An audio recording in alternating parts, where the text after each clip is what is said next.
আমাদের মেসেজটা হলো যে আপনারা যার সন্তান মারা গেছে তার মেন্টালিটি ঠিক থাকবে না, অবশ্যই খারাপ লাগবে। আপনি যথেষ্ট করতেছেন, আপনার মেন্টালিটি ঠিক থাকবে না, তারপর ওনার থেকে আপনারটা বেশি হবে, ঠিক আছে? তো আপনি পোলাইট থাকেন।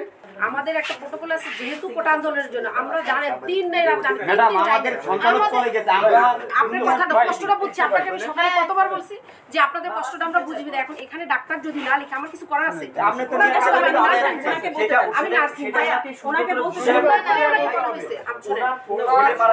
তারপর ডাইরেক্টর স্যার এখানে লিখে দিছে। দেখেন এখন ডাক্তাররা যদি না লিখে, ডাক্তাররা না লিখে তাহলে আমার কিছু করার আছে? আমি বলছি যে আপনি ডাক্তার লেখার সাথে সাথে দেখেন আমি আমার ওখানে একটা ফটোকপি মেশিন আছে, আমি সাথে সাথে ফটোকপি করে আপনাকে পাঠিয়ে দিছি না? আমাকে ফটোকপি পাঠালি 25 মিনিট পরে পাঠিয়েছেন। আমি 25 মিনিট নাই শাওন ভাই, আমি কিন্তু শাওন ভাই শুনেন, আমি উইদিন 5 মিনিটস লাগে না, 3 মিনিট আমি পাঠাই দিছি। এখানে যদি না এখন এটাও প্রমাণ আছে যে আপনারা একজন ডাক্তারের কাছে গেলে উনি পাঠায় আরেকজনের কাছে, যে ওনার কাছে যান, আমার কাছে নাই, উনি পাঠায় আরেকজনের কাছে। এটাও হয়রানি কিন্তু হচ্ছে। আমিও কিন্তু সকালবেলা প্রথমে স্টুডেন্টসে যাচ্ছি, আমি কিন্তু নর্মালি একজন পেশেন্টে যাচ্ছি, আমি কিন্তু সেম প্রবলেমে উঠছি। উনি পাঠাইছে না ওনার কাছে যান, উনি পাঠাইছে না ওনার কাছে যান, তাহলে এটা কেন হবে? সার্জারি বিভাগে আমি গেছিলাম, এটা নিয়ে কি করতে তো 4 দিন ধরে আমার কি এখানে রেসপন্সিবিলিটি? আমি একজন নার্স, সাধারণ নার্স, আমি সাধারণ নার্স, আমার যেখানে রেসপন্সিবিলিটি আছে এটা কিন্তু this is not my responsibility. এটা হচ্ছে এর কাজ, এদের কাজ, কিন্তু আমরা কেন করি? মানুষের সহযোগিতা করি। আপনি কারোর সাথে আমি তো কারোর সাথে জিজ্ঞেস করে বলছি এক সপ্তাহ দিন এক সময় ডেট সার্টিফিকেট কালকে বলছে যে এক সপ্তাহ সময় কি কোন সময় পরে কথা বলেন না? একটা কথা যখন 10 বার করেন ঠিক আছে, আপনি কি কথা বলেন না? আমাদের কথাটা শুনুন।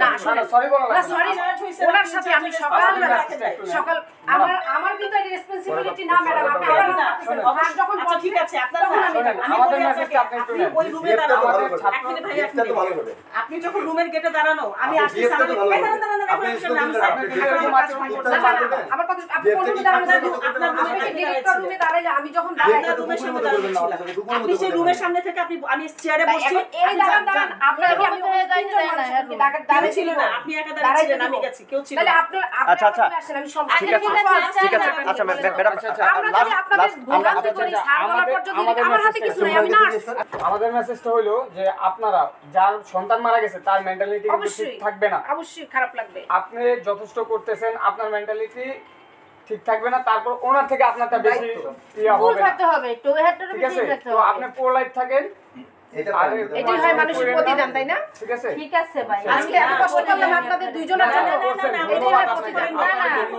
আপনি পোলাইট জানি এই লেজার খুঁজা কে দিছো বলে? আপনি বাধ্য হইছেন লেজার খুঁজতে, ডাক্তার ইমরান আপনাকে প্রেসার কিট করছে। ঠিক আছে ঠিক আছে তাহলে আপনি কোনো প্রশ্ন নাই। ঠিক আছে। একটু নম্রভাবে আস্তে কথা বলেন, যেহেতু সবাই এখানে একটু উত্তপ্ত, বিষয়টা তো বুঝতেছেন। আমি দেখেন একটা কথা তো আছে, আমার এখানে ডাইরেক্টর একটা অর্ডার দিছে, স্যার বলছে যে ইচ্ছা এটা যেভাবে অ্যাজ লিয়াস পসিবল করে দেন। আমি অর্ডারটা নিয়ে স্যারে কনভেন্ট, যেই ডাক্তার ডিউটি নেয় আমি সেই ডাক্তারকে ফোন দিছি, স্যার ফোন দিছে দিয়ে আইসা, তারপর দেখেন এই যে সব এ টু জেড লেখা, আমরা তো জানতে পারেন না, এখন দ্রুত সমাধান করেন। ওটা অ্যাজ লিয়াস পসিবল স্যার যেহেতু বলছে আমরা করে দিছি। সংবাদ, ফিচার ও অনুষ্ঠানের জন্য ভিজিট করুন সংবাদ প্রকাশের ওয়েবসাইট এবং যুক্ত থাকুন ফেসবুক পেজ ও ইউটিউব চ্যানেলের সঙ্গে।